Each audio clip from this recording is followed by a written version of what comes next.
الحمدللہ رب العالمین والصلاة والسلام علی رسولہ الکریم وعلی آلہ واصحابہ اجمعین اما بعد واعوذ باللہ من الشیطان الرجیم بسم اللہ الرحمن الرحیم یا ایھا الناس قد جاءتکم موعظۃ من ربکم وشفاء لما فی الصدور وَهُدًى وَرَحْمَةٌ لِّلْمُؤْمِنِينَ بسم اللہ الرحمن الرحیم رب اشرح لی صدری ویسر لی امری واحلل عقدۃ من لسانی یفقہوا قولی۔ میرے عزیز سامعات، درس قرآن مجید میں آپ سب کا تہہ دل سے خیر مقدم ہے۔ السلام علیکم ورحمۃ اللہ وبرکاتہ۔ کیسے آپ سبھی لوگ؟ پنکچوئل پیپل جو ٹائم سے پہلے آ جاتے ہیں، خیریت سے ہیں؟ الحمدللہ۔ اللہ تعالیٰ آپ کو اچھا رکھے، صراط مستقیم پر رکھے، آپ کو اور زیادہ پنکچوئل بنائے، آپ کو عافیت میں رکھے، آپ کو خوشحال رکھے، اور اللہ تعالیٰ آپ کو دنیا اور آخرت کی کامیابی اور سربلندی نوازے، آمین۔ درس قرآن میں کون سی سورہ چل رہی ہے؟ سورہ الحج۔ تو سورہ حج میں ہم لوگوں نے لاسٹ ویک کس آیت تک مکمل کیا تھا؟ بالکل صحیح، آیت نمبر 15 تک۔ تو آیت نمبر 15 تک ہم لوگ کر چکے ہیں، تو آج ہم لوگ باقاعدہ طور سے آیت نمبر 16 آنورڈ جانیں گے، لیکن اس سے پہلے چھوٹا سا ریویژن، کریکٹ۔ تو ہم لوگوں نے لاسٹ ویک آیت نمبر 12 to 15 کیا تھا، تو بس لاسٹ ویک کا ہی ریویژن دیں گے، باقی تفصیل سے آپ کو پڑھنا آپ کا ہوم ورک ہے۔ آیت نمبر 12 میں ہم لوگوں نے جانا تھا کہ آیت نمبر 11 کی روشنی میں کہ جو لوگ کنارے کنارے پر اللہ کی عبادت کرتے ہیں، یعنی منافقین جو رسک لینا نہیں چاہتے اپنے جان اور مال کا، وہ لوگ کیا کرتے ہیں الٹیمیٹلی؟ پھر کیا ہے؟ کسی اور کو اللہ کے علاوہ پکارنے لگتے ہیں جو انہیں نہ فائدہ دیتا ہے نہ نقصان، یعنی وہ غیر اللہ نہ فائدے کے اوپر قادر ہوتے ہیں نہ نقصان دینے پر، بلکہ صرف اللہ تعالیٰ ہی قادر مطلق ہے۔ آیت نمبر 13 میں یہ جانا تھا کہ اور وہ جو اس کو پکارتا ہے اللہ تعالیٰ کے علاوہ کسی اور کو، تو ایکچولی وہ اس کے نقصان سے قریب تر ہے بجائے کہ فائدے کے، ٹھیک ہے؟ نقصان اس کا بہت زیادہ نیئر ہے اور فائدہ اس کا کچھ بھی نہیں ہے، اور نقصان تو سٹارٹ ہی ہو جاتا ہے اس کو پکارنے کے بعد، جیسا کہ شرک ہو جاتا ہے اور ایمان رخصت ہو جاتا ہے۔ آیت نمبر 14 میں ہم لوگوں نے جانا تھا بہت ہوپ والی آیت کہ اللہ تعالیٰ ان لوگوں کو جو لوگ ایمان لائے اور نیک عمل کیے جنتوں میں داخل کریں گے، جن کے جو باغ ہیں، جن کے نیچے نہریں بہہ رہی ہیں، اور اللہ تعالیٰ کو اس کام سے روکنے والا کوئی بھی نہیں، کیونکہ اللہ تعالیٰ وہ کرتے ہیں جو خود وہ چاہتے ہیں۔ تو اللہ تعالیٰ ہم کو ان میں سے بنائے، آمین۔ آیت نمبر 15 کو بہت تفصیل سے ہم لوگوں نے جانا تھا، بالکل بھی تفصیل میں جانے کا موقع نہیں ہے کہ آیت نمبر 15 کا کیا میسج، ہم نے کتنے انٹرپریٹیشنز آپ کو بتائے تھے۔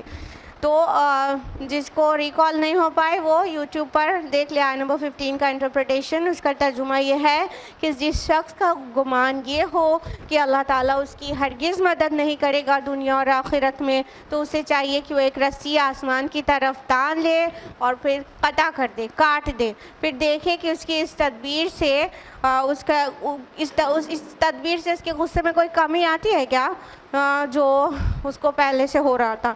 تو اس کے کئی انٹرپریٹیشنز ہم نے آپ کو بتائے تھے، آپ ریکال نہیں کر پائیں تو یوٹیوب کو آپ دیکھ لیجئے گا۔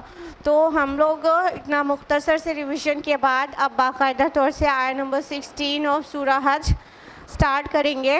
اعوذ باللہ من الشیطان الرجیم بسم اللہ الرحمن الرحیم۔ وَكَذَلِكَ أَنزَلْنَاهُ آيَاتٍ بَيِّنَاتٍ وَأَنَّ اللَّهَ يَهْدِي مَن يُرِيدُ۔ اور اسی طرح ہم نے نازل کیا ہے اس قرآن کو روشن نشانیوں کی شکل میں، اور یہ کہ اللہ ہدایت دیتا ہے جس کو چاہتا ہے۔ یعنی اللہ تعالیٰ نے قرآن مجید کو آیات بینات بنایا۔ ایک تو وہ آیت ہے اللہ کی، وہ نشانی ہے، اور ساتھ ہی واضح نشانیاں ہیں۔ بین اس چیز کو کہتے ہیں جو از خود واضح ہو، جس کے لیے کسی چیز کی دلیل کی ضرورت بھی نہ ہو. آفتاب آمد دلیل آفتاب. جب سورج نکل آتا ہے تو پھر کسی کی دلیل کی ضرورت پڑتی ہے کیا؟ تو قرآن مجید اتنا بین ہے، اتنا واضح ہے، از خود واضح ہے، ذرا سا اس میں غوطہ زنی کرے کوئی تو اسے واضح ہو جائے گا کہ یہ حق ہے. تو اللہ تعالیٰ نے جو قرآن حکیم میں جو آیات نازل کی ہیں، جو اس کی یونٹس ہیں، اس کو ہم آیت کہتے ہیں، سب کو پتہ ہے. اور آیت مینس نشانی ہوتی ہے، سائن. تو جو قرآن مجید کی ایک ایک یونٹ ہے، وہ ایک ایک اللہ کی ایک ایک نہیں، بہت بہت ساری نشانیاں ہیں اس کے اندر. اور وہ اتنی واضح نشانیاں ہیں کہ اس کے لیے کسی فردر دلیل آرگیومنٹ کی ضرورت بھی نہیں ہے. تو اللہ تعالیٰ اس کتاب کو نازل کر کے جس کو چاہتا ہے ہدایت دیتا ہے. اچھا یہاں پہ میں یرید، جس کو چاہتا ہے، یہ بھی ٹرانسلیشن ہو سکتا ہے جو ہدایت پانا چاہتا ہے. ٹھیک ہے، اللہ تعالیٰ ہدایت دیتا ہے جس کو چاہتا ہے، یہ بھی ہو سکتا ہے. اللہ تعالیٰ ہدایت دیتا ہے جو ہدایت پانا چاہتا ہے. من یرید تو من کو تو دونوں طرف منسوب کر سکتے ہیں. تو جو ہدایت پانا چاہتا ہے اللہ تعالیٰ اس کو ہی ہدایت دیتے ہیں. اللہ تعالیٰ ٹھوس کر کسی کو بھی ہدایت نہیں دیتے. واللہ لا یہدی القوم الفاسقین. اللہ تعالیٰ فاسق لوگوں کو، نہنجاروں کو ہدایت نہیں دیتے. سورہ توبہ سورہ نمبر 9 آیت نمبر 24. تو اللہ تعالیٰ فرما رہے ہیں کہ یہ جو روشن نشانیاں ہیں قرآن حکیم میں جو نازل کی گئی ہیں، یہ اس کے ذریعے لوگ ہدایت حاصل کرتے ہیں، لیکن ہدایت نصیب اس کو ہی ہوتی ہے جس کو طلب ہدایت ہوتی ہے. جس کو طلب ہدایت نہ ہو اس کو کوئی ٹھوس کر راہ راست پر لا نہیں سکتا، نہ کوئی داعی، نہ کوئی رسول، اور نہ اللہ تعالیٰ ہی ٹھوس کر ہدایت دیتا ہے کسی کو. تو ہدایت اسی کو ملتی ہے جو پانا چاہتا ہے. جو لوگ کہتے ہیں جب ہم بھی ان کی طرح علم والے ہو جائیں گے نا تو ہم بھی سدھر جائیں گے، جب اللہ ہمیں ہدایت دے دے گا نا تو ہم بھی سنور جائیں گے، تو وہ دن کبھی بھی نہیں آئے گا کہ انسان اللہ کی طرف بالکل نہ پلٹے اور ہدایت کی طلب دل میں بالکل نہ رکھے، اور اللہ تعالیٰ وہ دن لا دے کہ ٹھوس دے اس کے دل میں ہدایت، اور پھر وہ ہدایت والا ہو جائے. ایسا نہیں ہوتا. جو انسان ہدایت پانا چاہتا ہے اللہ تعالیٰ اسے ہدایت دے دیتے ہیں. آیت نمبر 17 ہے، ان الذین آمنوا والذین ہادوا والصابئین والنصارى والمجوس والذین اشرکوا. یقیناً وہ لوگ جو ایمان لائے ہیں اور جو یہودی ہیں اور مجوسی اور عیسائی ہیں اور جن لوگوں نے شرک کی روش اختیار کی ہے، ان اللہ یفصل بینہم یوم القیامہ ان اللہ علی کل شیء شہید. یقیناً اللہ فیصلہ کرے گا ان کے مابین قیامت کے دن. یقیناً اللہ ہر چیز پر گواہ ہے. اب اللہ تعالیٰ فرما رہے ہیں کہ یہ جتنے مختلف گروپ آف پیپل ہیں ان کے درمیان اللہ تعالیٰ روز قیامت فیصلہ کرے گا. ان گروپ آف پیپل میں اللہ تعالیٰ نے کن کا ذکر کیا سنیے. ان الذین آمنوا، جو لوگ ایمان لائے ہیں، یعنی جو محمد الرسول اللہ صلی اللہ علیہ وسلم پر ایمان لے آئے، آپ کو رسول مانا اور آپ کی دعوت پر لبیک کہا اور آپ نے اللہ کو انٹروڈیوس کیا اور آپ نے آخرت کی دعوت دی ایمان لانے کی، ان سب کو مان لیا. تو ایمان والے کون ہیں؟ وہ جو محمد الرسول اللہ صلی اللہ علیہ وسلم پر ایمان لائے، ان کی تصدیق کی. ایمان کا معنی بھی یہی ہوتا ہے. کبھی آپ نے غور سے سوچا ہے ایمان کا معنی کیا ہوتا ہے؟ تو اسلامی اصطلاح میں ایمان کا معنی ہوتا ہے تصدیق بما جاء بہ النبی صلی اللہ علیہ وسلم. تصدیق کرنا ہر اس چیز کی جو نبی صلی اللہ علیہ وسلم لے کر آئیں. جب ہم نبی کو ریکگنائز کریں گے اور اس کو مطلب افرم کریں گے کہ ہاں وہ اللہ کے رسول ہیں، ان کی لائی ہوئی تعلیمات تو اس کے بعد ہی مانیں گے نا. قرآن حکیم پر ایمان تو اس کے بعد ہی لائیں گے نا. اللہ ایک ہے، اس کے بعد ہی ہم گواہی دیں گے نا. تو وہ لوگ جو ایمان لائے یعنی رسول اللہ صلی اللہ علیہ وسلم پر ایمان لائے، والذین ہادوا، اور وہ جو یہودی ہو گئے. یہ یہودی جو ورڈ ہے جو اور قرآن نے الذین ہادوا کہیں استعمال کیا ہے، اور بنی اسرائیل تو ان کامن بہت جگہ استعمال ہوا ہی ہے. تو یہ اس کا روٹ ہے ہاؤدن. ہاؤدن کا مطلب ہوتا ہے پشیمان ہونا اور شرمندہ ہو کر پلٹنا. تو یہاں سے یہ ڈرائیوڈ ہے ورڈ الذین ہادو یا یہودی ورڈ. اور یہ اس طرف بھی منسوب ہے کہ یعقوب علیہ السلام کے ایک بیٹے کا نام یہودا تھا, اس کی نسبت سے بھی یہ نام جو ہے یہودی پڑا ہے. لیکن جب اس کے معنی کو دیکھیں گے تو ہوتا ہے پشیمان ہونا, پلٹنا اور شرمندہ ہو کر کسی طرف لوٹنا. تو یہ یہودی جنہوں نے شرک کیا تھا, بچڑے کی عبادت کی تھی, تو اللہ تعالیٰ کی طرف سے ان کو پلٹنے کو بولا گیا تھا, تو وہ پلٹے تھے, توبہ کی اور ان کو سزا بھی دی گئی تھی.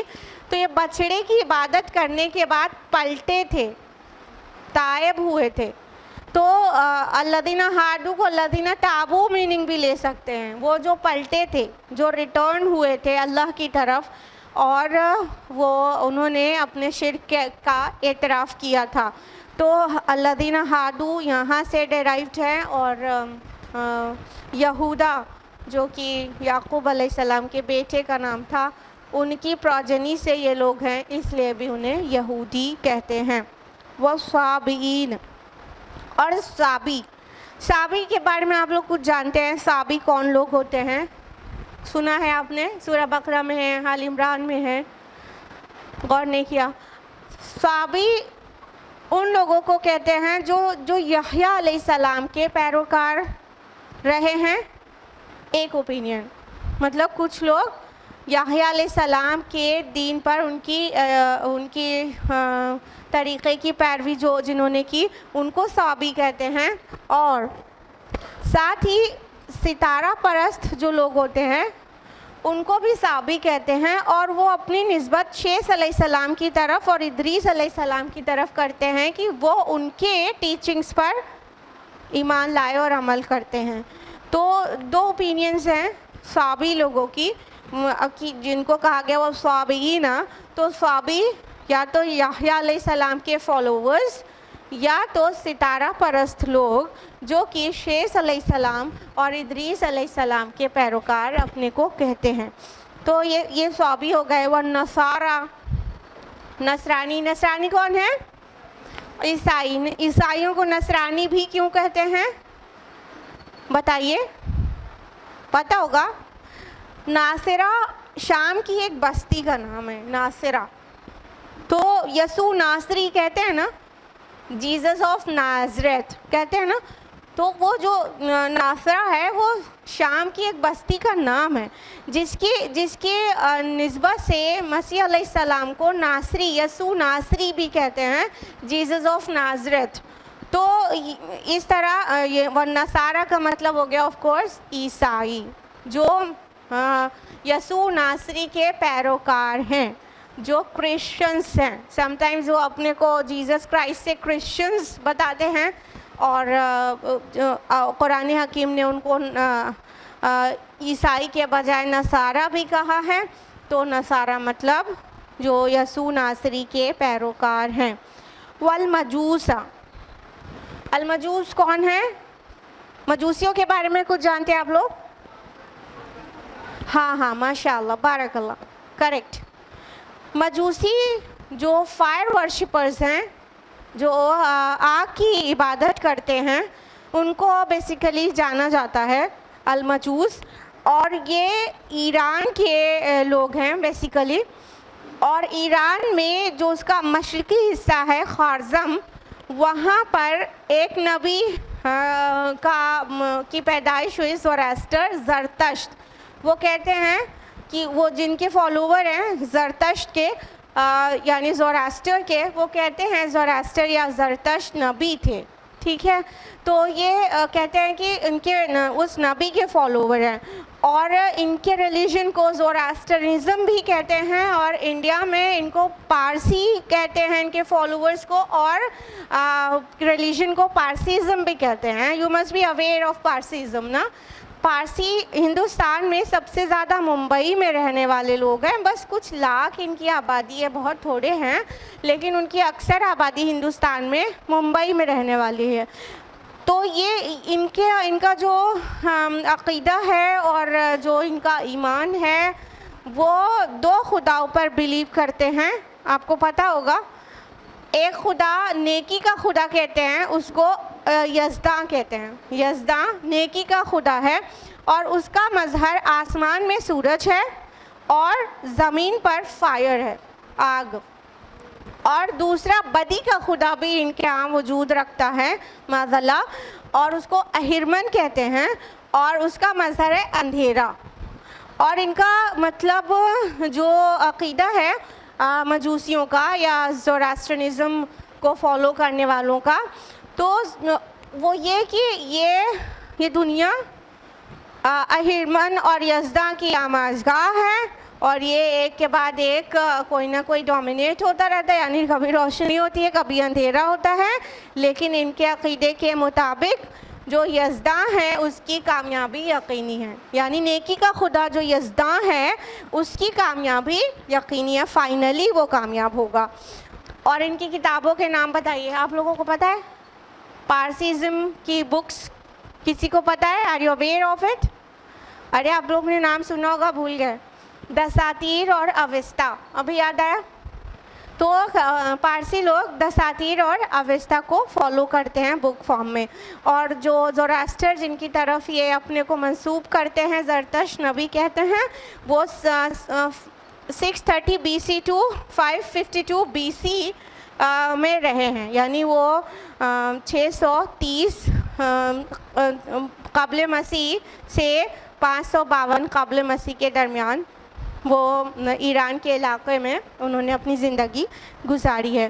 تو یہ انفارمیشن ہے آلموسٹ مجوسیوں کی, اور الٹیمیٹلی چونکہ ان کا خدا جو یزداں ہے وہ اس کا مظہر اس کا دنیا میں وہ آگ ہے, تو وہ آگ کی پوجا کرتے ہیں, فائر ورشپرز ہیں, آگ کی پوجا کرتے ہیں. لیکن ان کے یہاں سے مورتی پوجا والا شرک نہیں ہے, فائر ورشپرز ہیں, آگ کی تو مطلب پرستش کرتے ہیں لیکن وہ مورتی پوجا نہیں کرتے ہیں. تو یہ المجوس ہو گئے. والذین اشرکوا, اور جو لوگ جنہوں نے شرک کیا اللہ کے ساتھ اور پارٹنرز ایسوسیٹ کیے. جب ان سارے گروپس کو الگ کر دیا گیا تو مشرکین آف کورس کس کو کہا گیا؟ یوزولی آئیڈل ورشپرز کو. مکہ میں اور عرب میں آئیڈل ورشپرز تھے, بہت سارے بت تھے ان کے, الگ الگ لوگ الگ الگ بت سے زیادہ وہ عقیدہ رکھتے تھے, اور وہ اسے مراد ہیں. اینڈ آف کورس یہ جو مشرکین ہند ہیں وہ بھی یہ بھی آئیڈل ورشپرز ہوتے ہیں اور وہ مورتی پوجا کرتے ہیں. تو فرمایا اللہ تعالیٰ نے, آپ پھر سے ترجمہ سنیے آیت کا, کہ یقیناً وہ لوگ جو ایمان لائے اور جو یہودی ہو گئے اور جو صابی ہیں اور جو مجوسی ہیں اور نصرانی ہیں اور جو لوگ شرک کرتے ہیں, ان سبھی کے درمیان اللہ تعالیٰ قیامت کے دن فیصلہ کرے گا, اور اللہ تعالیٰ ہر چیز پر گواہ ہے. یعنی یہ سب نے اپنا اپنا جو وے آف لیونگ ہے, وے آف ورشپ ہے, way of leading and conducting life ہے, یہ سب نے اپنا الگ الگ بنا لیا ہے, اور سب کہہ رہے ہیں میں حق پر ہوں, میرا طریقہ صحیح ہے, میرا عقیدہ صحیح ہے, میرا جینے کا جو اسٹائل ہے وہ صحیح ہے. تو اللہ تعالیٰ فرما رہے ہیں کہ ہم ان کے درمیان فیصلہ کریں گے قیامت کے دن. دیکھا جائے تو اللہ کی کتابیں ہر دور میں جو ڈیوائن اوریجن کی بکس ہیں, تورات, زبور, انجیل, قرآن مجید, اور وہ کتابیں جو جن کا نام قرآن میں آیا ابھی نہیں, اللہ کی کتابیں ہر دور میں فیصلہ کرتی رہی ہیں. ابھی بھی قرآن مجید الفرقان ہے اور وہ فیصلہ کرتا ہے حق اور باطل کے درمیان. لیکن یہ جو فیصلہ ہے وہ کنوے کر دینے کی حد تک ہے, لیکن اس فیصلے کو نافذ ہو جانے کا دن آئے گا قیامت کا دن. یعنی یہ ڈفرینشیٹ تو کر دیتی ہے اللہ کی کتابیں اور اب قرآن حکیم, یہ حق اور باطل کا فیصلہ تو یہ اس طرح کر دیتی ہے کہ مطلب یہ چیز بین ہے، حق ہی ہے اور یہ واضح ہے تو بالکل حق ہی ہو کے رہے گا، اور جو چیز غلط ہے وہ ثابت کر دیتا ہے قرآن حکیم کی یہ چیز غلط ہے۔ لیکن یہ جو ڈسپیوٹ ہے لوگوں کا، ان کے درمیان فیصلہ اللہ تعالیٰ قیامت کے دن کریں گے، اور وہ مان لے گا، سامنے والا وہ مان لے گا کہ ہاں کون حق پر تھا اور کون باطل پر۔ ابھی تو کوئی نہیں مان رہا نا، قرآن تو بول رہا ہے کہ وہ حق ہے لیکن مان نہیں رہے، سب اپنے طریقے پر عامل ہیں اور سب اپنے طریقے پر خوش ہیں اور صحیح سمجھ رہے ہیں اس کو۔ ورنہ پہلے ابتدا میں تو سارے دنیا کے لوگ ایک ہی عقیدے، ایک ہی ایمان، ایک ہی فیتھ پر تھے۔ پھر لوگوں نے اپنا اللہ تعالیٰ کے ساتھ شرک کرنا شروع کیا اور لوگ گروہ در گروہ ہو گئے، اور ہر گروہ جو اس کے پاس ہے اس کے ساتھ مگن ہے اور خوش ہے، اور دوسروں کے ساتھ جھگڑا کر رہا ہے کہ وہ حق پر ہے اور سامنے والا باطل پر ہے۔ تو اللہ تعالیٰ نے واضح کر دیا ہے قرآن حکیم میں کہ اللہ تعالیٰ حق کے ساتھ فیصلہ کریں گے۔ یہاں تو بڑے بڑے گروہوں کا ذکر ہوا کہ جو لوگ ایمان لائے اور جو یہودی ہوئے، نصرانی ہوئے، مجوسی ہوئے، صابی ہوئے اور مشرکین، ان سب کے درمیان اللہ فیصلہ کر دے گا۔ لیکن یہاں تو الذین آمنوا کے دعوے دار، ان کے درمیان فرقے ہیں، ان کے درمیان اختلافات ہیں، ان کے درمیان بہت سارا انتشار ہے اور ٹکڑے ٹکڑے ہو گئے، اور سب ہر ایک اپنا حق پر ہونا کلیم کر رہا ہے اور سامنے والے کو غلط بتا رہا ہے۔ تو ان کے درمیان بھی اللہ تعالیٰ روز قیامت حق کے ساتھ فیصلہ کر دیں گے، حق کے ساتھ، کہ کون ایکچولی حق پر تھا، کس کے اندر خلوص تھا، کس نے رب اور رسول کی مانی ہے، کس نے رسول کے سنتوں پر عمل کی ہے، اور کس نے خود ساختہ سنتیں ایجاد کر کے رسول کی طرف منسوب کر دی ہیں۔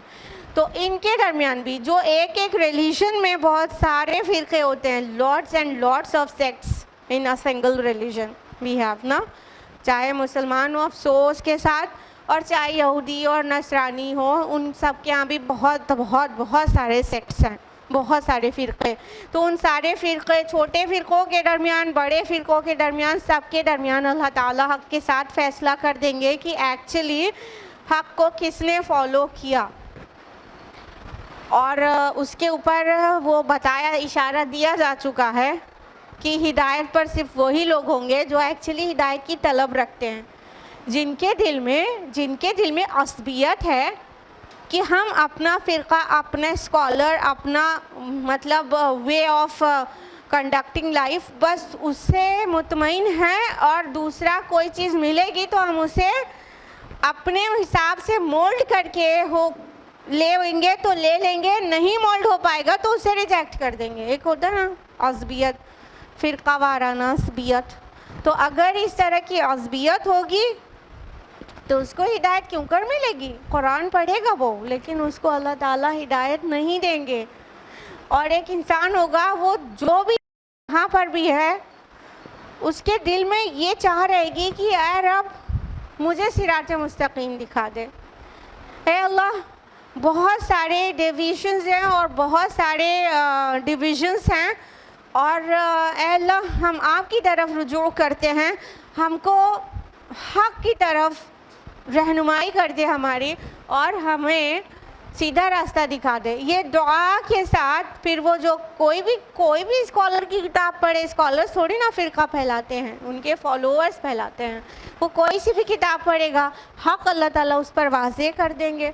تو یہ اس کے پہلے والی آیت پہ بہت صاف بیان آ چکا ہے کہ طلب ہدایت جس کے پاس ہوگی اسی کو ہدایت ملے گی، اور جو میں تو صحیح، باقی سارا اسٹڈی اس کی اس حساب سے ہوگی کہ اپنے سوچ، اپنے فکر، اپنے جو طرز زندگی ہے اس کو صحیح ثابت کرنے کے لیے پروف نکالنا ہے، تو بس اس کو مل جائے گا اس کے کام کا پروف کہیں نہ کہیں، اور اس کو مولڈ کر کے نہیں ملے گا تو مولڈ کر لے گا اپنے وے میں، لیکن وہ ہدایت پر رہے اس کی کوئی گارنٹی نہیں ہے۔ ہدایت اسی کو ملتی ہے جو دل کی عصبیت سے پاک ہو کر اللہ تعالیٰ سے دعا گو رہتا ہے اللہ ہمیں راہ ہدایت آپ دکھا دیجئے، ہم فقیر ہیں آپ کے در کے کہ آپ ہم کو دکھا دیں کہ کیا حق ہے اور کیا باطل ہے۔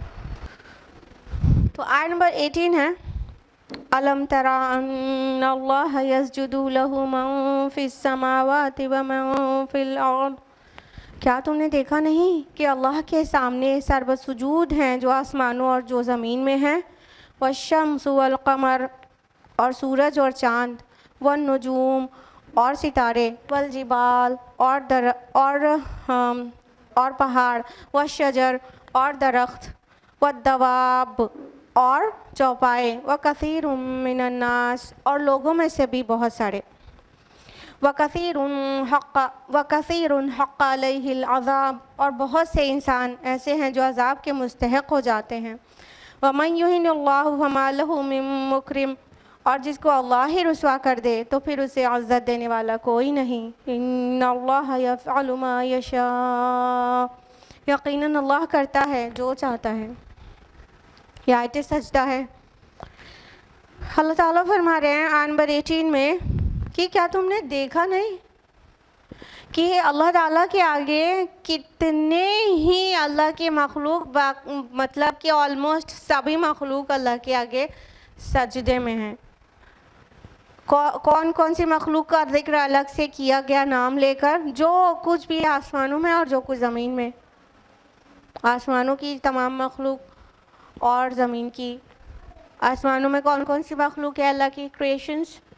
اینجلز ہیں، فرشتے اور سٹارز ہیں، گیلیکسیز ہیں وغیرہ وغیرہ، ٹھیک ہے، سارے نظام فلکی اور اسپیس میں جو ہیونلی باڈیز ہیں، سیلیسٹل باڈیز، وہ سارے اللہ کے آگے سجدے میں ہیں۔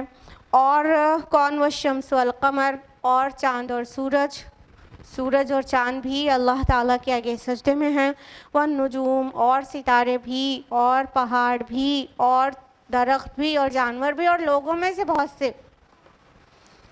سب سے پہلے ہم لوگ سجدہ کا معنی سمجھیں گے۔ دیکھیے ایک سجدہ شرعیہ ہوتا ہے، ٹھیک ہے، شرعی سجدہ وہ کیا ہے؟ مطلب جو فور ہیڈ ہے وہ گراؤنڈ پہ رکھ دینے کا نام ہے، ایک پاسچر کا نام ہے، ایک باڈی کے ایک پوزیشن کا نام ہے سجدہ۔ تو یہ شرعی سجدہ ہے، ٹھیک ہے۔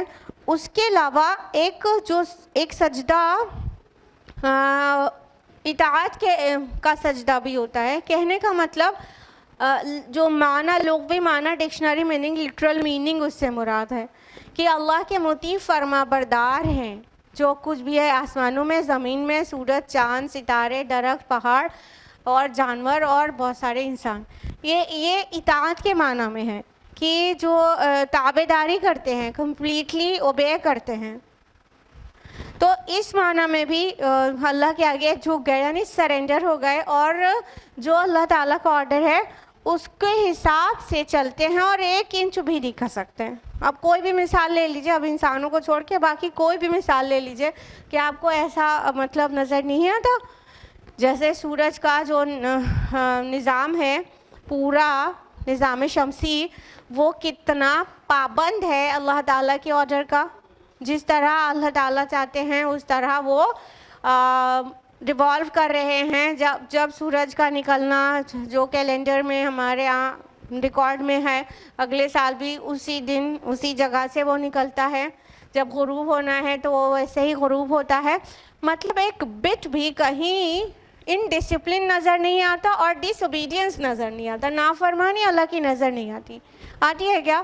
اللہ کی دیگر مخلوقات میں کوئی نافرمانی کرتا ہوا دکھائی پڑتا ہے، چاہے سورج ہو، چاند ہو، چاہے ہوائیں ہو، بادل ہو، پہاڑ ہو، ٹھیک ہے، کوئی نافرمانی کرتا ہوا اللہ کی نظر نہیں آتا۔ لہٰذا اس معنی میں سب کے سب اللہ کے مطیع اور فرما بردار ہیں، تو لفظی معنی میں کہیں گے وہ اللہ کے آگے سجدہ ریز ہیں، سجدے میں ہیں، سرنڈر ہو چکے ہیں، اپنے کو جھکا چکے ہیں کہ اے رب آپ کی جو مرضی ہے، سر تسلیم خم ہے۔ تو یہ جتنے بھی مخلوقات ہیں، جتنے بھی اللہ تعالیٰ کے کریشنز ہیں، وہ سب کے سب اللہ تعالیٰ کے 100% اوبیڈینٹ ہیں، مکمل مطیع فرما بردار، ٹھیک ہے۔ اب جب ساری مخلوق کا نام لے کر تو کہا گیا پوری فرما برداری ہے، پورا سجدہ ہے، لیکن انسانوں کا جب کا ذکر آیا تو کہا وَكَثِيرٌ مِّنَ النَّاسِ، لوگوں میں بہت سارے، یعنی کتنا دل دہلانے والا موقع ہے نا کہ انسانوں کے لیے نہیں کہا گیا کہ سارے کے سارے انسان بھی۔ اس سے کیا پتہ چل رہا ہے؟ اس سے یہ پتہ چل رہا ہے کہ انسان جیسا کہ ہم لوگ دیکھتے ہی ہیں کہ کچھ فرما بردار ہیں اللہ کے، کچھ سجدہ کرتے ہیں اللہ کو، اور کچھ نافرمان ہیں، نافرمان ہیں۔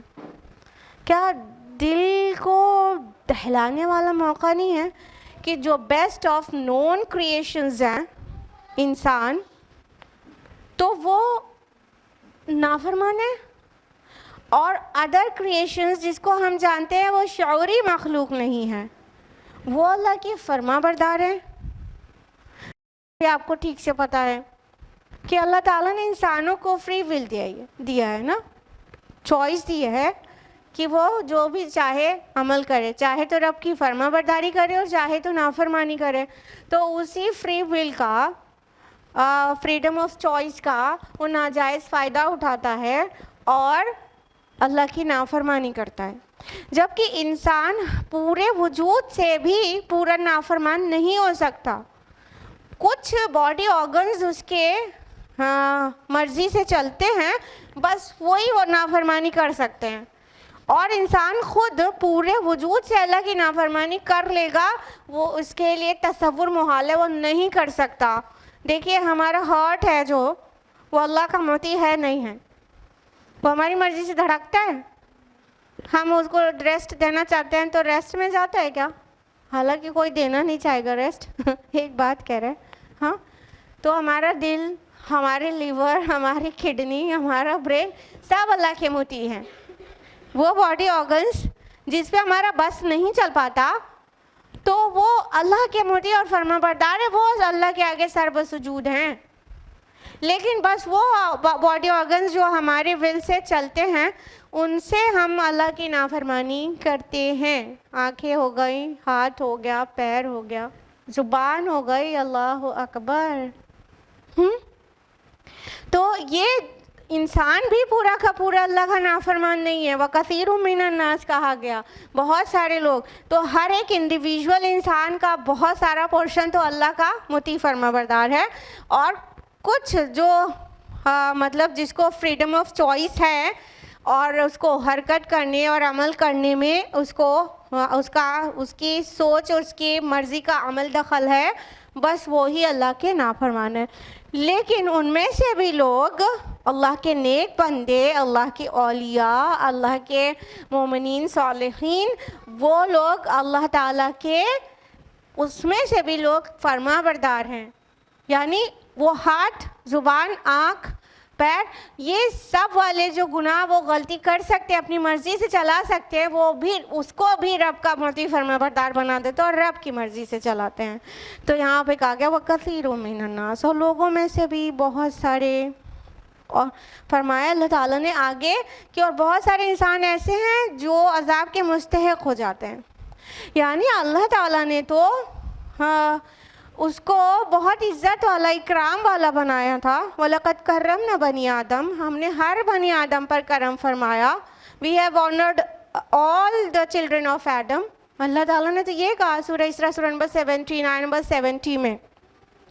لیکن انسان ہے کہ عذاب کا مستحق کیوں ہو جاتا ہے؟ وَمَن يُهِنِ اللَّهُ فَمَا لَهُ مِن مُكْرِمٍ، اور جس کو اللہ ہی رسوا کر دے اسے عزت دینے والا کوئی نہیں۔ وہ انسان عذاب کا مستحق اس لیے ہو جاتا ہے کہ اس کے جن باڈی آرگنز کو اس کے فریڈم آف چوائس پہ دیا گیا تھا، اس نے اس کو غلط استعمال کیا، اس کو رب کی نافرمانی میں استعمال کیا، لہٰذا عذاب کا وہ مستحق ہو گیا، وہ اس بات کے لیے ورثی ہو گیا کہ وہ اس کو پنشمنٹ دی جائے۔ تو وہ لوگ عذاب کے مستحق ہو جاتے ہیں، اور اللہ جسے رسوا کر دے تو اس کے لیے کوئی بھی ہدایت دینے والا نہیں پائے گا، اس کو کوئی عزت دینے والا نہیں، کوئی ہدایت دینے والا نہیں۔ اللہ کیوں کر رسوا کرے گا کسی کو؟ اللہ تعالیٰ کسی کو خود سے رسوا نہیں کرتے، بلکہ ایک اسٹیج آتی ہے انسان کی نافرمانیوں کی کہ وہ نافرمانیوں پہ نافرمانیاں، گناہ پر گناہ کرتا چلا جاتا ہے اور اللہ کی طرف کبھی بھی نہیں پلٹتا، کبھی بھی نہیں پلٹتا. تو اللہ سیل کر دیتے ہیں اس کے ہارٹ کو کہ اب اس کو طلب ہدایت آئندہ بھی کبھی نہیں ہوگی. تو وہ اسٹیج سمجھ لیجئے پھر اللہ تعالیٰ نے اس کو رسوا کر دیا. جو بھی بندے کرتے ہیں اس کو بھی سم ٹائمز اللہ تعالیٰ اپنی طرف منسوب کرتے ہیں. اس کا کیا مطلب ہے؟ اس کا مطلب یہ ہے کہ اللہ تعالیٰ کے اذن، اس کے سینکشن کے بنا تو کچھ بھی نہیں ہوتا نا.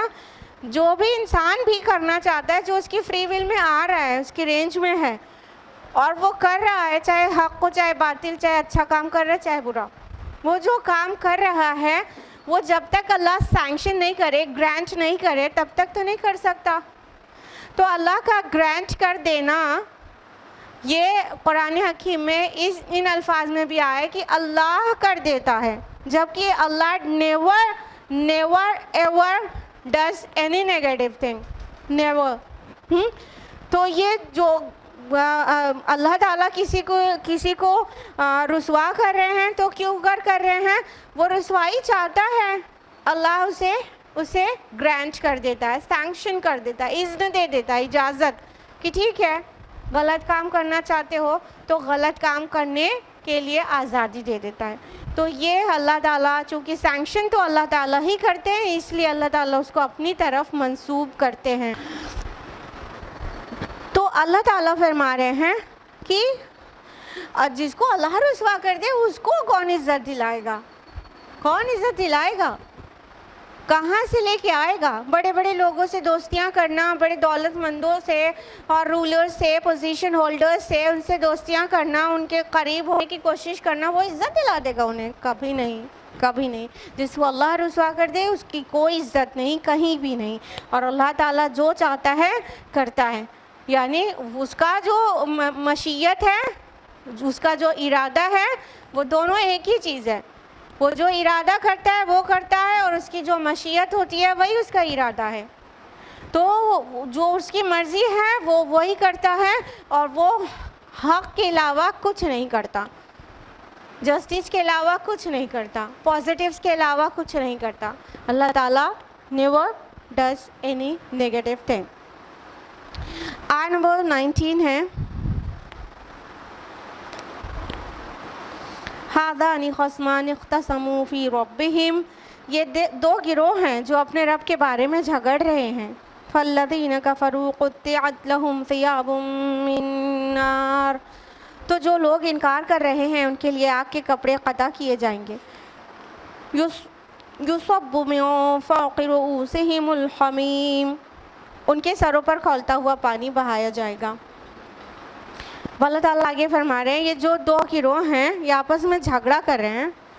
یہاں پہ ہذانی خصمانی آیا. ہذا کا ڈوول ہے تثنیہ، اور خصمان خصم کا ڈوول ہے. خصم میں جھگڑا کرنے والا، جو آرگیومنٹ کرتا ہے.